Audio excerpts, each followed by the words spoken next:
Selamat pagi saudaraku. Firman Tuhan pada hari ini tertulis dalam Mazmur 119 ayat 30. Aku telah memilih jalan kebenaran, telah menempatkan hukum-hukum-Mu di hadapanku.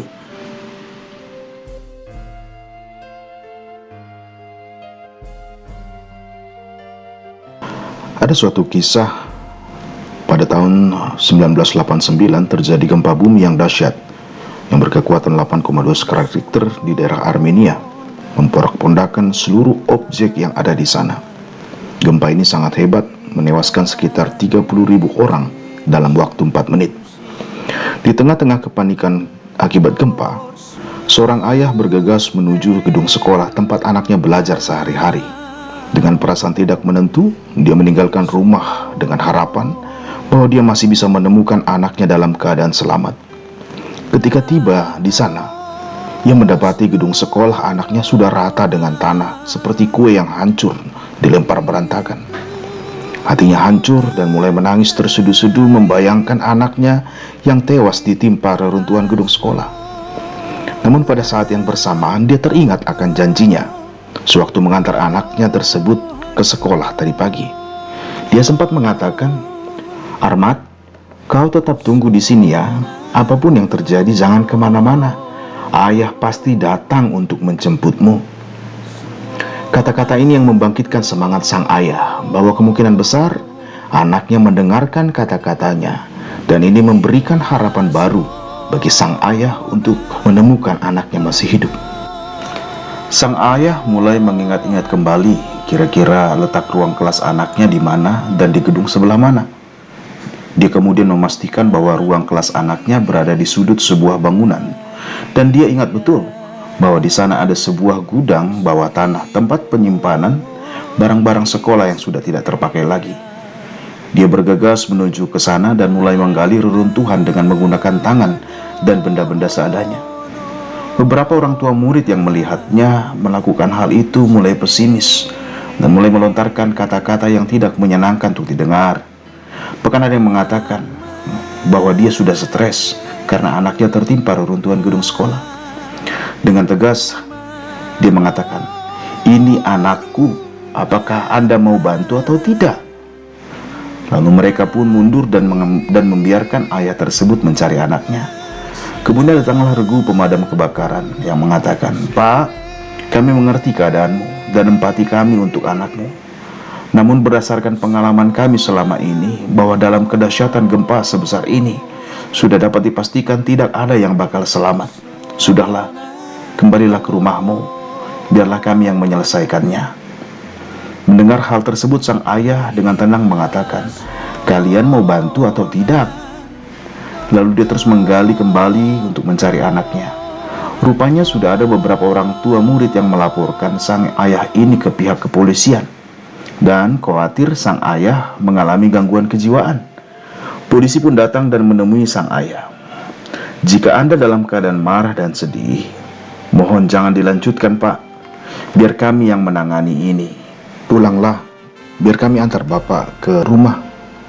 Sang ayah dengan tegas mengatakan, "Sekali lagi, kalian mau bantu atau tidak?"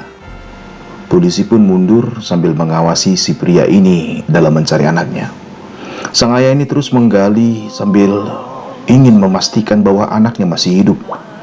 Pengharapan inilah yang memberinya semangat terus-menerus untuk menarik dan mengangkat bongkahan-bongkahan reruntuhan bangunan. Dia menggali selama 12 jam, lalu 36 jam, dan kemudian pada jam yang ke-38, dia menarik sebuah batu besar dan kebetulan ada celah di sana. Lalu dia berteriak memanggil nama anaknya, "Armad." Belum terdengar apa-apa. Lalu dia memanggil lagi nama anaknya sambil mengetok-ngetok batu dan kayu yang ada di sana. Tiba-tiba terdengar sahutan dari bawah reruntuhan, "Ayah, ini aku, Armad. Ayah di mana?" Mendengar jawaban itu, sang ayah semakin bersemangat menggali dan terus menggali hingga dia bisa melihat anaknya bersama dengan anak-anak yang lain dalam keadaan lemah dan ketakutan. "Bagaimana keadaan kalian di bawah sana?" tanya sang ayah dengan penuh semangat. "Kami ada 14 orang yang selamat, dan aku terus-menerus selalu mengatakan kepada teman-temanku bahwa ayahku pasti datang. Ayahku pasti datang. Sekarang biarlah teman-temanku yang ayah selamatkan lebih dahulu. Aku terakhir saja. Karena aku tahu ayah pasti akan datang untuk mengangkatku. Lalu regu penyelamat pun bergegas datang membantu menyelamatkan mereka. Demikian pula para orang tua murid yang tadinya sudah putus asa.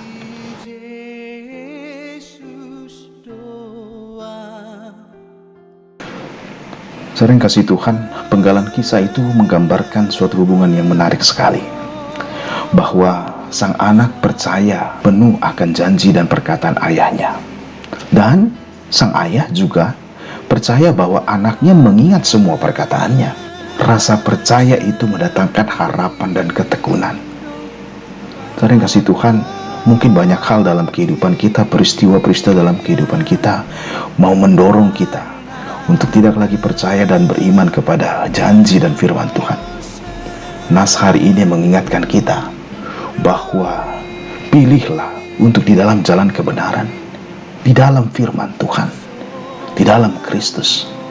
Menjadi orang percaya bukan berarti kita tidak menghadapi persoalan atau menjadi kebal dari penyakit, tidak. Tetapi ketika kita percayakan firman Tuhan, kita akan dimampukan untuk tetap berpengharapan sekalipun keadaan sulit yang kita hadapi. Pilihlah untuk tetap tinggal dalam kebenaran, apapun situasi kehidupanmu. Marilah kita berdoa. Terima kasih Tuhan untuk firman-Mu pada hari ini. Kami memilih diam di jalan kebenaran-Mu dan tinggal di dalam Engkau. Tuhan, Kau mengetahui segala keberadaan kami, dan kami percaya pertolongan Tuhan tidak pernah terlambat. Tataplah kami, lihatlah kami Tuhan, ingatlah kami. Beberapa dari antara kami ada yang sakit, dan banyak dari antara kami yang harus isolasi. Tapi kami percaya, di dalam Tuhan kami beroleh selamat. Dalam nama Tuhan Yesus Kristus. Anugerah Tuhan kita Yesus Kristus, kasih setia Allah Bapa dan persekutuan Roh Kudus menyertai engkau. Amin.